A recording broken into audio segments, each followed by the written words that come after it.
Hello guys, তো আমি নতুন ব্লগ শুরু করেছি। তা আমার দিদিমার গাছে নতুন নতুন লাউ ধরিছে, আর কি কি কি কব, কালো বেগুন ধরিছে। আর দাদু লাগিয়েছে কলা, দাদুর কাছে অনেক বড় বড় কলা হয়েছে, সাইজ সেই সাইজ। তো সব কিছু শেয়ার করবো, কেউ স্কিপ করো না। স্কিপ না করে ব্লগটি কন্টিনিউ করো, খুব মজা হবে খুব। চলো।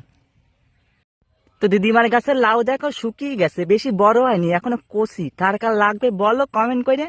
কচি লাউ যখন বড় হবে সবাইকে এখন পাঠিয়ে দেবো। দেখতে পাচ্ছ, ওই দেখো ওইখানটা লাউ কি মারছে, দেখতে পাচ্ছ সবাই? যতটুকু পাচ্ছি দেখাচ্ছি, কেউ কমেন্ট করো, সবাই কমেন্ট করো, কমেন্ট করে জানিও যদি দেখতে পারো, কমেন্ট করে জানিও।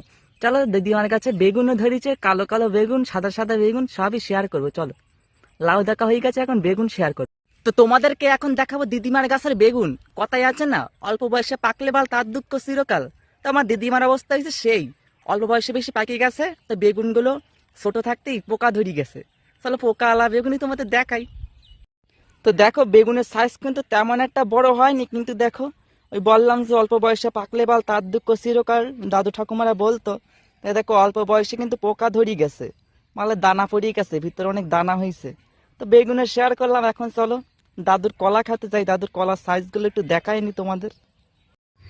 এই যে দেখতে পাচ্ছ দাদুর গাছে কলা ধরিছে, কলার সাইজগুলো তেমন একটা বড় না, কেমন জানি কেমন সরু সরু সাইজ।